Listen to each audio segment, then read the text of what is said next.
By the time I got to the operation room, they were operating another lady, so I was outside, guys. I was already dying. I was seeing double. I felt like my spirit was already leaving me because I was already tired in bed. I kept speaking in Chinese. Quiet, yeah, quiet, yeah.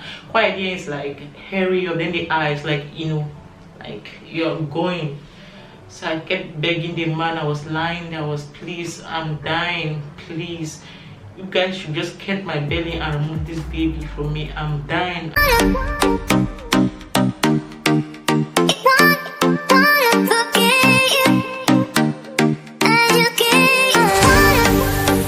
Hey guys, welcome back to my channel. Thanks for clicking this video. So today's video is about my delivery in China, as in how I gave birth to my daughter in China. Honestly, I wish I knew then that I was going to become a YouTuber. If not, I would have filmed a lot of things for you people. Anyway, I still have some pictures which I can show you all about my delivery in China. So the pictures will either be in a video or at the end of the video, okay? So this is what happened. On the 16th of February 2018, my water break around I think it was around 2 p.m. Yeah, I went to pee and I noticed that my water had break. I think I found blood in my pee, and since I had been googling and like going on YouTube checking to know those things, because during my pregnancy I was only here with my boyfriend, so no one was there to teach me this or that about pregnancy or about delivery. So according to Google and YouTube, it showed that my amniotic sac had broken. So I told my boyfriend about it and we were all shivering because we didn't actually know what to do. We were like, what next? We're like, hope. In fact, I just thank God by then I had already bought everything. I was already prepared for everything, though I was alone, but yeah, I had already prepared everything, bought everything, and yeah. So the next thing my boyfriend did was he called his father, and oh daddy, thank you so much. He called his father and his father prayed for us, wished me safe delivery and everything. Then we went to the hospital around at 2 p.m. Okay, when we got to the hospital, you know, actually this story is even best to be told by my boyfriend, because me, I was in a different state of mind. I'm sure you all know, if you have had a baby, you know the type of state you are in when you're about to give birth, especially for your first time and you have no one around you. As in, when I say no one, I mean like no family member, no mom, no one to, like, you know, an experienced person. So we got to the hospital, we took our passport and everything, like the passport, the baby's checkups, my own checkups. As in I took my hospital book to the hospital. When I showed it to the nurse and everything, in fact, honestly, I won't say I really know a lot about that particular incident. My boyfriend was the one doing it and I was just sitting and, you know, right, crying, holding my belly. Though then my labor wasn't really painful, because I remember when we were going to the hospital in the taxi, I'll feel the pain, then after like 30 minutes I'll feel it again. I kept like this, kept shaking. Oh my god, I wish I had someone to actually tell me all of this. Like, I would have been prepared mentally, but unfortunately I had no one. So by the time we got to the hospital, as we were there, he kept doing everything that had to do with the documents. I was just looking, feeling the pain. Then the nurse came, took me to the labor room. Oh my god, I'm laughing because, guys, labor is the worst pain on this earth. It's the worst pain on this earth. I've never felt any pain like labor. In fact, I prefer any other pain in this world than labor. So when I got to the labor room, because actually they put me on the hospital bed, they took me to the labor room. I got there and I saw different Chinese pregnant women. Some were crying, "Oyo," speaking in their Chinese languages. Please pardon the noise we're getting, okay? I'm in the dormitory and you guys know how we young girls love to play music, and also please pardon the sound at the background. Please guys. So the Chinese people were crying. This one was crying this way, speaking in their languages, and the worst of all is that they don't even allow a family member to come to the labor room. So only those that are laboring are actually in that room. So there's no way for someone to even comfort you when that pain is coming. Okay, by the time I got there, they put me on the bed, one of the beds, and they kept giving me drips. I don't really know what those things are, okay, because at that time my state of mind was completely different. They kept putting things in me. Like, the truth is, my own case was a little bit different, because even during my pregnancy I kept having high blood pressure, because my pregnancy was an emotional one. I would say when it comes to my pregnancy, I was alone. Not that alone, emotionally I was alone. I was already depressed during pregnancy, a lot of trauma during my pregnancy. So I always had high blood pressure in all my checkups. Each time I go for a checkup, I have high blood pressure because of the depression and the emotional problems I was going through during pregnancy. So when lying on that bed, I started feeling the pains. It kept coming, like the pain from 30, 15 minutes, 10 minutes, 5 minutes, 2 minutes, and all. And you guys know something, the lady which was lying close to me, which had to put to bed too, she was about to put to bed, but what I noticed was she wasn't even crying. I was there crying in pains, because they kept coming and checking to see where the baby is, okay? Then after some time they kept giving me something. I guess it was because of my blood pressure, since it was very high. Then the lady was close to me. The lady wasn't crying at all. She wasn't crying. Can you imagine being close to someone, you're feeling pains, and you know that person is supposed to be crying like the other ones, but she just sits lying and looking at you. I'm like, what's going on? Why is this lady not crying? I came to realize that she was on epidural, and I was like, I want epidural too. I cannot support this pain anymore. I was crying. The type of cry, right? It's not a cry that comes out, like, it's not tears. The pain of labor is in the heart. You feel the pain of labor in your heart. I will not say feel in any other place. It's not like your wound. It's like the pain is in your heart, and you cannot support it. You cannot do anything when it comes to that pain.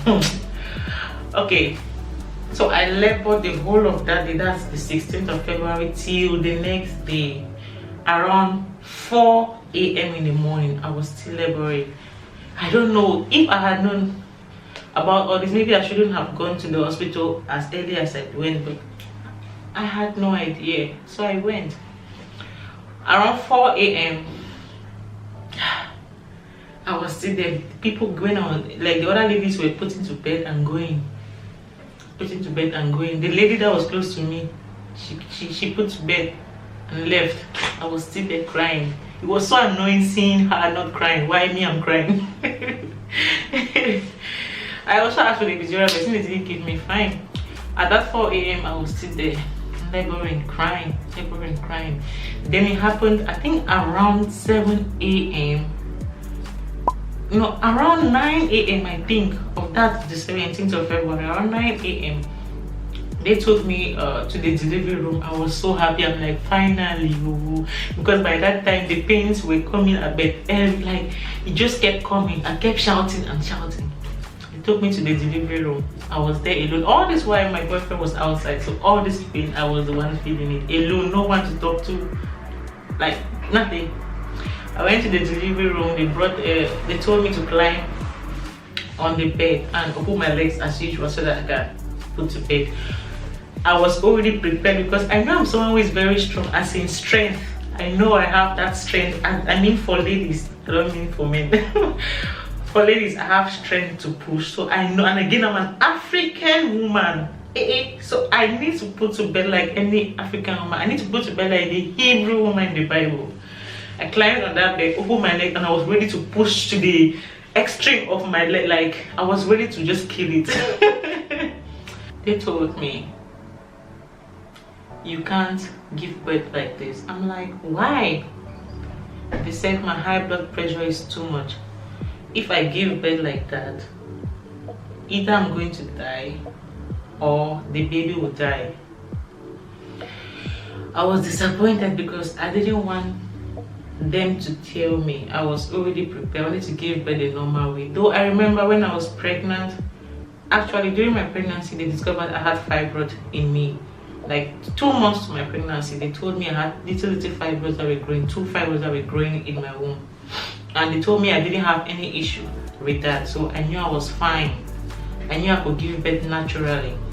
But now at that time, due to the high blood pressure, they said I cannot, so they had to operate me. I was sad. I was really sad. But at that time, I'm like, please just tear my belly and remove the baby, because the pain was already too much. Imagine after laboring for more than 12 hours. More than 12 hours. And yet, at the end of the day, they're telling me they want to operate me. I was so sad. I was betrayed. I'm like, if you guys had to operate me, why didn't you operate me at the beginning of this labor? Because when I was pregnant, you know, in China, okay, in China, almost all the Chinese ladies are being operated upon.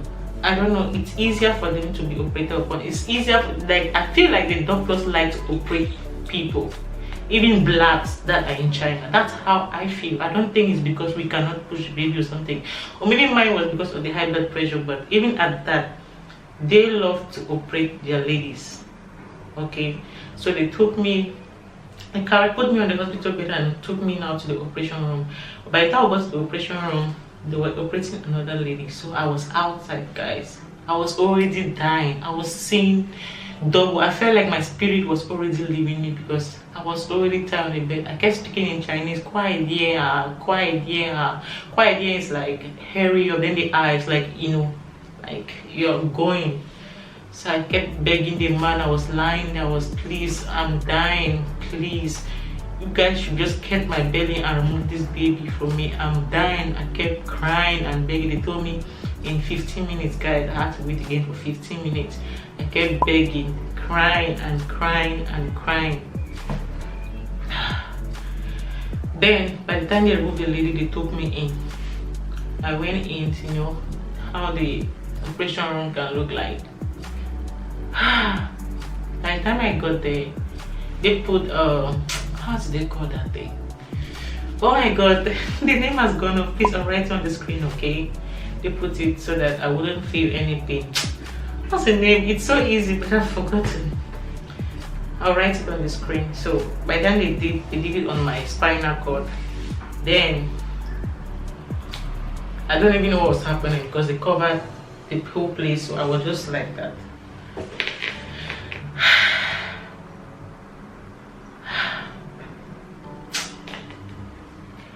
Then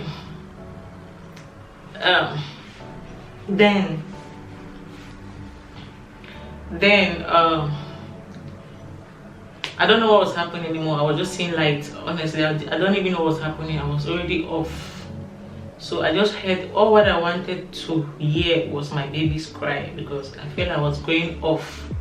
But I kept staying strong to hear my baby's voice, to at least hear that cry. So I was lying there. Later I heard they were tapping her and she was like crying. Then I felt like I was relieved. At that instant, that pain just left. But I was tired, I was weak, I was just lying there like that.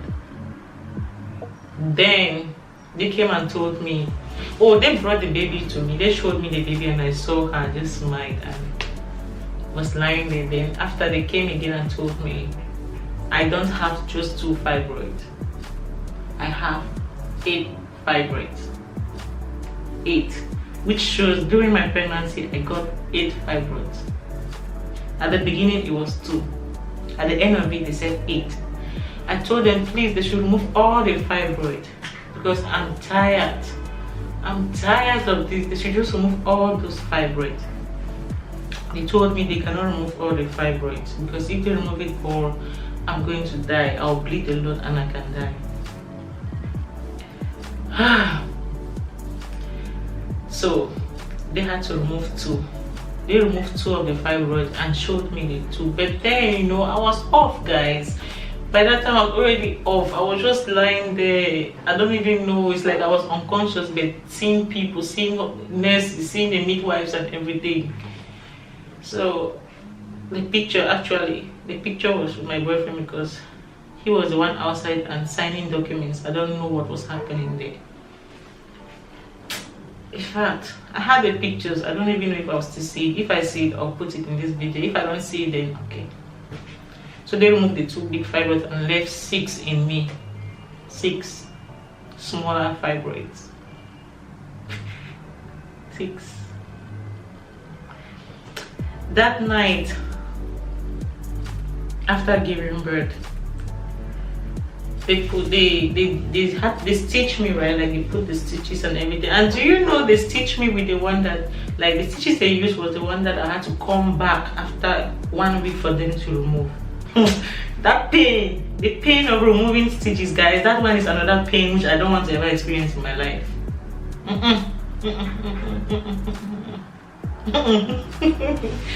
So that night when I put to bed, they took me, they put the stitches, everything, covered it with I don't know how do you call it, plaster or something. Then I went to my room with the baby wasn't with me. They had taken the baby. I don't even know where the baby was. I went to my room. I was just lying on the bed. I didn't even know if my boyfriend was existing or if the baby was existing. I was just on the bed like that. Then my breast had become swollen, like it was like watermelon. One breast was like watermelon, the other was like another watermelon. Big watermelon, no. I mean big watermelon. So I was just lying there. Then the baby, they brought the baby. And they brought the baby, like, if I have a picture, I'll put it on the screen, okay? I was just lying on the bed. I don't know where I was. I actually don't know where I was when I was on that bed. I was just there like that. They brought the baby, came and put her on my arms. I was just there holding her. And I remember when I was pregnant to tell myself the first time I touched my baby, I have to bless her. So as they gave her to me, I just held her on me. I was blessing her in my mind, because then I was just blessing her in my mind, like, this is my baby, just bless her. Because I was off. Like, I feel like I was mad, but I didn't know. Like, guys, I can't explain the feeling. Imagine depression before pregnancy, then after being operated upon, which you were not even ready for, after laboring for more than 12 hours. So I was just off. I don't know what was happening, and I even thank God for my boyfriend was there, because if he wasn't there, I don't know who would have taken care of that baby on that bed, because I didn't even feel like I was having a baby. I was just on the bed like that. They told me to breastfeed my baby. I didn't feel like to breastfeed her. I was just there like that. Later, the nurse brought a pump, as in breast pump, so I should pump the breast milk in it, then my boyfriend can feed her. So I went to the bathroom, pump, and gave it to him. He was feeding her, then I just turned my back and was looking the other side, opposite. It's not like I hate my baby, okay, but the state of mind in which I was in, I couldn't explain it and I couldn't handle it. I was just there. I just turned my back away. He was there. I don't even know what he was doing with the baby. Just turned my back. Later, the baby will be crying. They'll give the baby to me. I'll just hold the baby like this. And I don't know why parents don't tell us this. Why don't you guys tell us how painful it is when you just give birth to a baby, to breastfeed, as in breastfeeding a baby when you just give birth to a baby? Please, guys, we need to say these things. As the baby just holds my breast to suck, I will shout. Like, it was damn painful. It was so painful that I was scared. Wounds kept coming out from there, like. The next day, they came and took her for checkup, and they came and checked me up. We're there. I think I was in the hospital for 4 days. They didn't give me painkillers. Can you guys imagine the pains? They didn't give me any painkillers after I was operated upon. Not even one. I don't know if that's how it is in our hospital or it's only in China, but they didn't give me any painkillers. No painkillers. Can you guys imagine this? I'll show you guys my tummy when I put to bed and the operation place, like where I was operated upon. No painkillers. Like, no painkillers, guys. Can you imagine the pains? The pains that I felt. No painkillers. On the third day, I think they said we needed to provide money for something. I don't even remember, but that third day there was no money, so they couldn't give me the medicine for that thing. So I was just there. Then by the fourth day, we gave all the money that was needed. We paid everything. Then we left the hospital. We left the hospital.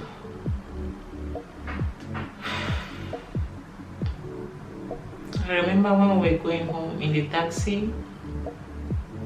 As the taxi shakes, I'll cry because the place will be paining. It was so painful. By the time the taxi goes like this, I will shout, so much pain.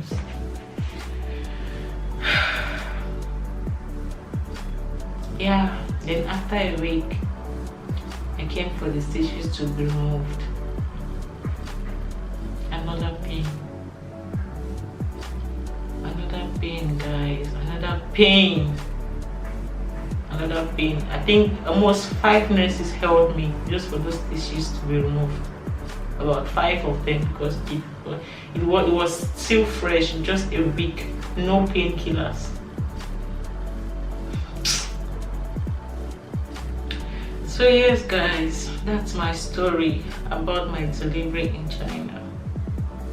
We paid about, I think it was 12,000 RMB. I'll put the dollars exchange here. It was 12,000 RMB. Then, but if I had given birth normally, it would have been 3,000. But operation was 12,000. Yeah. Dave Patson, I will never forget you guys in my life. Never. You guys were the people who came to the hospital to see my baby. You came and held my baby. Thank you all so much. Thanks. I'm very grateful for you both. You guys were like my family at that point in my life because I had no one. Just me and my boyfriend. In fact, I would say we had no one. We struggled on our own until Angel was sent home, which was another process, another depression. So guys, this picture, I'll put a picture here of my before and after 2 months belly, after I put to bed. You know, when you put to bed, your tummy becomes so dark, stretch mark and all of that. So I'll show you guys, maybe I'll do another video on how I did in order to clear my belly, at least to reduce the stretch mark, the darkness of my belly just after 2 months.